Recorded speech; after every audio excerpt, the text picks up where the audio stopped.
Thank you very much for inviting me, Nima. It's always a great pleasure and a great honor. Yeah, let me start with what's going on in Qatar. We learned yesterday that Jared Kushner and Steve Witkoff, they're going to be in Qatar. And we had the Iranian foreign ministry saying that they're going to go to Qatar, but there would be no talks between the two sides, between the two delegations. It seems from the latest report that it shows Steve Witkoff and Jared Kushner are going to talk with mediators, basically Qatar and Pakistan. And that frozen Iranian asset, $6 billion, is not, they have not released that. And what do we know about Qatar, and what is the main objective of Iranian delegation going to Qatar, and what is the objective of Americans being there? Well, if you recall, a couple of months ago, they said Witkoff and Kushner and perhaps Vance are going to go to Pakistan and meet the Iranian delegation. And the Iranians were saying, we're not going to Pakistan. It was when the Iranian foreign minister was on his way to Pakistan and then to Oman and Russia, if I'm not mistaken.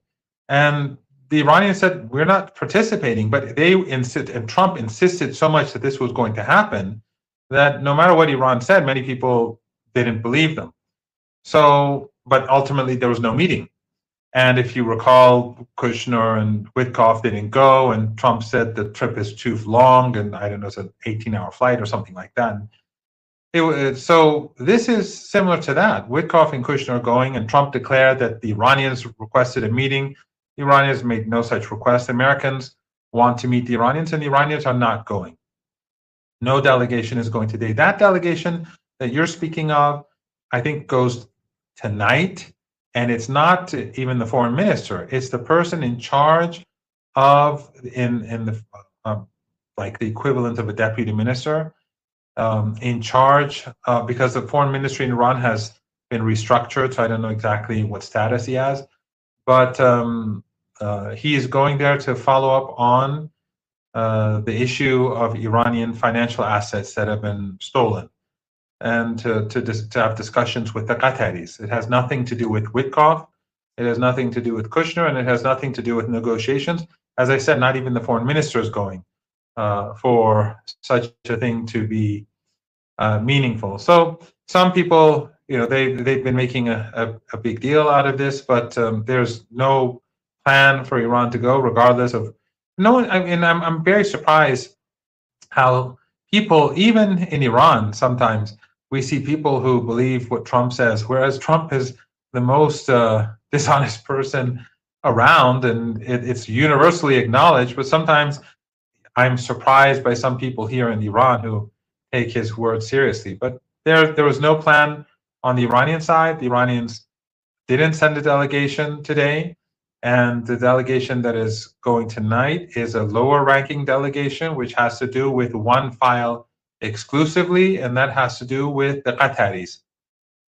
Yeah, which is basically related to that Iranian frozen asset, if I'm not mistaken. That's right, exactly. Yeah. When you look at, we had Macron coming to the region and meeting with Omani government.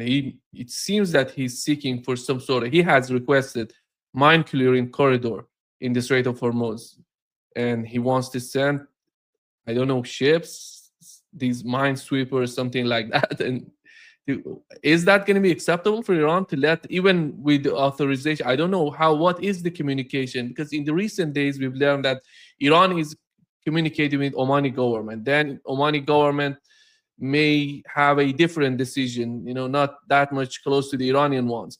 What is the sort of communication between the two sides? Well, first of all, the Iranians have warned the French that they will not tolerate any French ships near the Strait of Hormuz, and removing mines is Iran's responsibility, and no one else's. And that is in accordance with MOU. The Iranians, the two sides agreed that the Iranians are going to regulate the Strait of Oman, the Strait of Hormuz. And and that is, of course, now a point of contention, which I'll explain. First of all, Oman, if the Iranians go and speak with them, they say one thing. When the Americans go and speak with them, they say another, because they're intimidated by the Americans. If you recall, a few weeks ago, Trump said he'll bomb and, I don't know, destroy Oman if they don't obey. And so Oman doesn't want to get into trouble. It's not, none of these countries are like Iran. And there is no country like Iran, to be very blunt, except for Yemen. But the Iranians have said that we will we'll control the Strait of Hormuz in future after these 60 days, jointly with Oman. But during these 60 days, the strait is exclusively under the control of Iran, and it will remain so. And if Oman doesn't want to cooperate with Iran after the 60 days, Iran says it doesn't matter. We're going to control. Then we'll control the strait ourselves. So it's up to Oman to join us or not. Now, as I said earlier, in accordance with the agreement, the Iranians are supposed to control the straits and allow shipping to go through. And then in the second month, shipping is supposed to normalize. But the Americans, as they always do, they are violating the agreement. So in Lebanon, they violated the agreement, and they did a deal with the proxy government in Beirut, the government that they installed. Does not have popular legitimacy. And the Israelis, in order to allow the Israeli regime to stay in Lebanon, to keep southern Lebanon. And of course, their proxy government in Beirut gifted southern Lebanon to the Israelis because they are basically agents of the United States. So that is one violation, because according to the MOU, the Israeli regime has to go, and Iran is not going to accept anything except a full withdrawal. Trump's threats against Iran are violations. Trump's refusal to hand over Iran's stolen assets, another violation. And the list goes on. And one is that the United States has forced Oman to declare a corridor for ships to pass through in the Strait of Oman. And Iran said, we are in charge in accordance with MOU. In other words, the Americans agreed to this. So the Iranians have warned ships not to use that corridor. And so basically, Iran and the United States are in conflict on multiple fronts because the Americans, as expected, and you and I have discussed this before multiple times, that from the very beginning, no one really believed that this MOU was going to be implemented, because the Americans never implement their side of the bargain. They're always lying. They're always cheating. They're always stealing, as Pompeo once admitted. So the Iranians are using their leverage, and that is the Strait of Hormuz. And the more the United States refrain from carrying out their obligations, the more difficult Iran is going to make it for the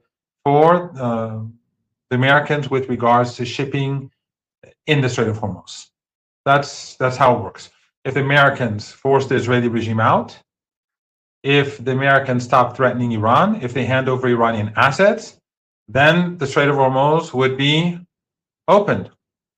But if the other side is going to lie and cheat and steal, then the Iranians are going to refrain from carrying out their obligations in response. What is the situation in the Strait of Hormuz today? Because based on the data, it seems that there's some 15 to 20 vessels passing through the Strait of Hormuz, and which is not that much different from what it was during the war. It was 5 to 10.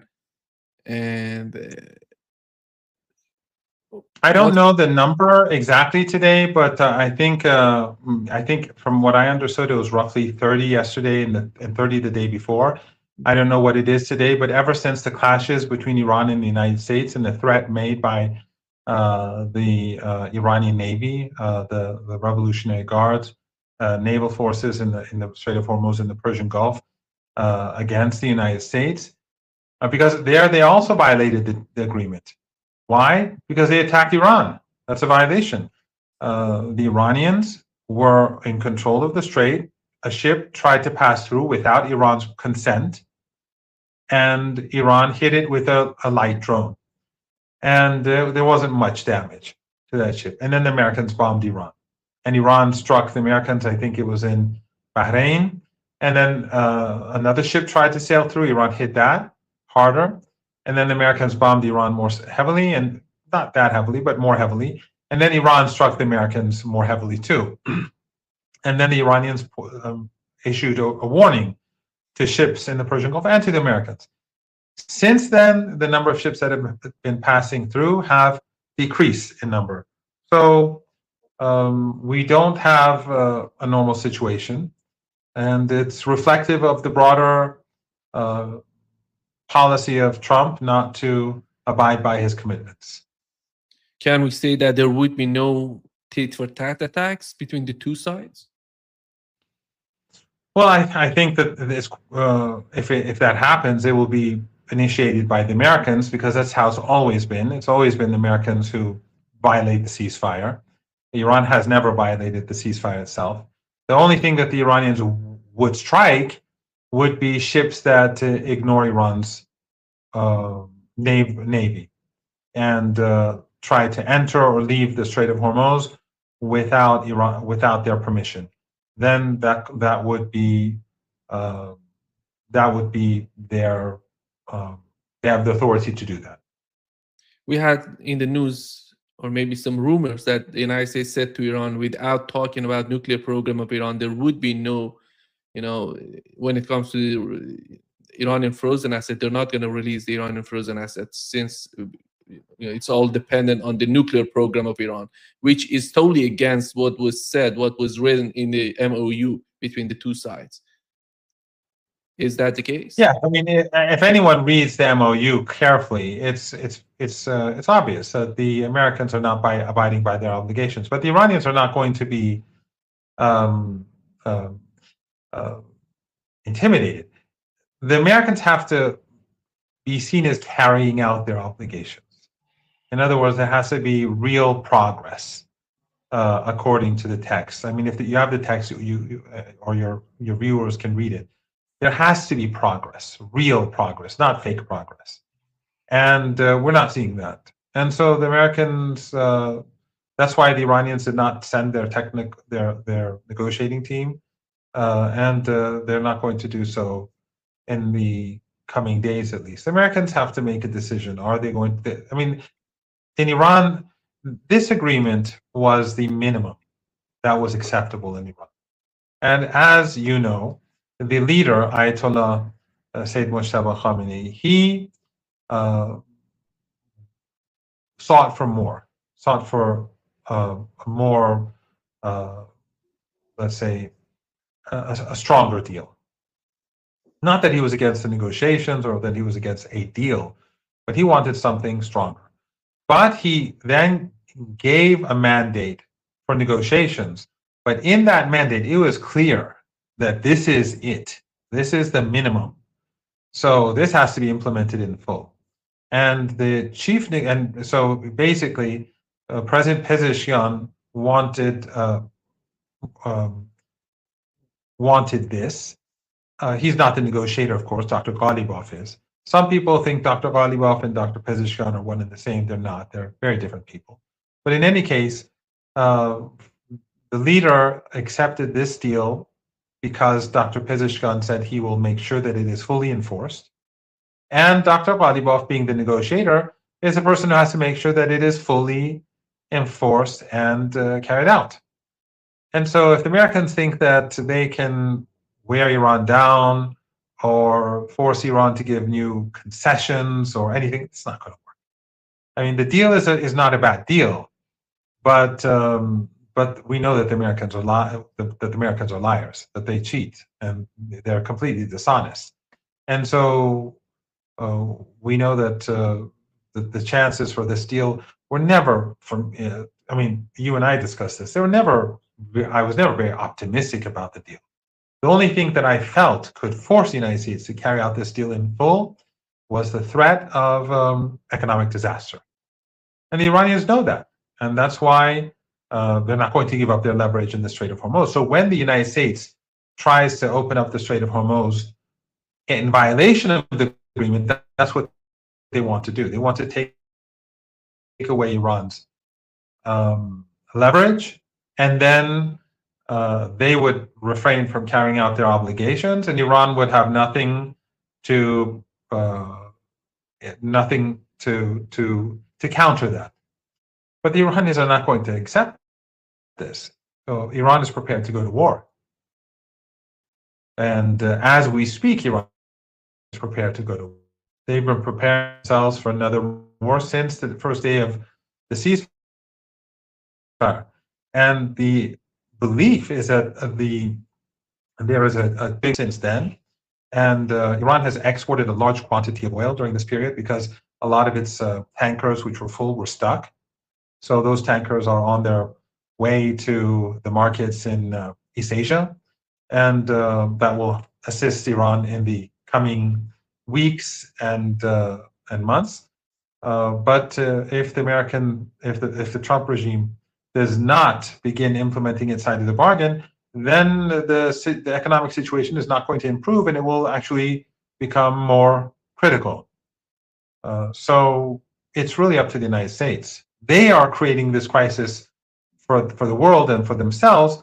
And it goes back to the Zionist lobby. The United States does not want to implement the deal because the Zionist lobby doesn't want this. Otherwise, this deal is to the benefit of the United States. It's to the benefit of the world. It's to the benefit of Iran, the implementation of this deal. The only actors that do not benefit from normalization between Iran and the United States is the Zionist regime.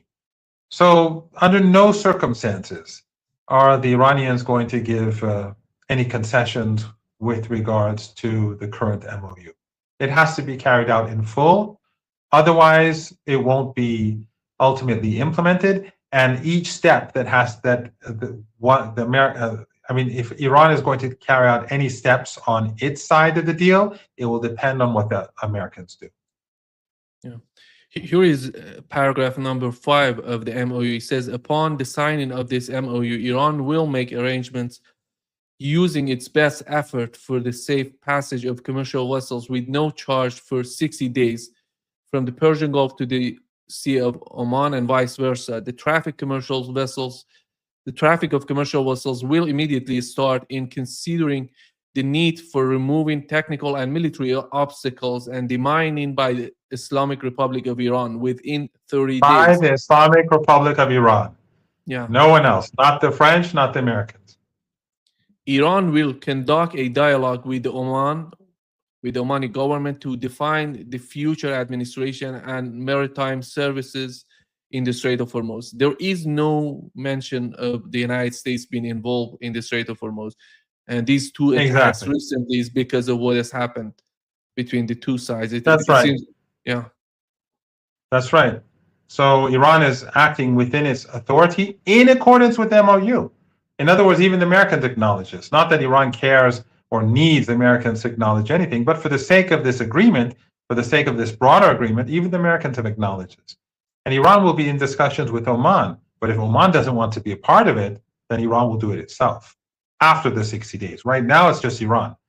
So Iran will not accept the French coming in. They'll strike their ships, no doubt. And they'll not accept Americans imposing any corridors. They will make sure that the number of ships that pass through, or those ships that pass through, go through with the Iranian consent. Otherwise, it's going to be bad news for the shipping companies and the insurance companies and the crew of the owners of the ships. We have a new MOU between Lebanon and Israel, which I would say is because American considering Iran US MOU, this is the anti-Iran US MOU. Somehow they tried to go against the MOU with Iran. And basically the first paragraph, which is about the situation in Lebanon, how the sovereignty of Lebanon should be respected and they have to withdraw from Lebanon, no war in Lebanon. Then they came with the new MOU to somehow go against the MOU they made with Iranians.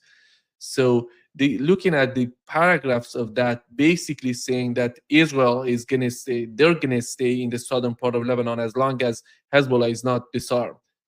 And the only important point about the MOU, which was mentioned by the head of the Lebanese parliament, Nabi Berri, he argued that the agreement cannot simply be implemented by the executive branch alone, and they have to ratify it because this is not an agreement. This is a MOU, as it says. It's a roadmap.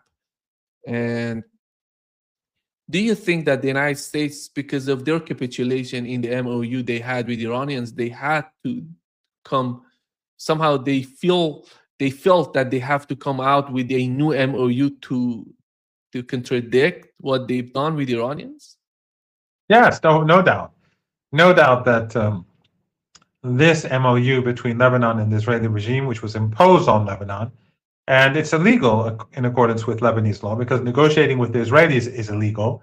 So the whole process is illegal. But this MOU is not in the interest of the United States. It's in the interest of Netanyahu. So, and it's of course a violation of the MOU with Iran. So the president and the prime minister of Lebanon were installed by the Americans and the Saudis. And they are there to basically do the bidding of the United States and the Israeli regime. And of course, the Saudis too. The Saudis have a very strong interest in destroying the resistance. Remember, this.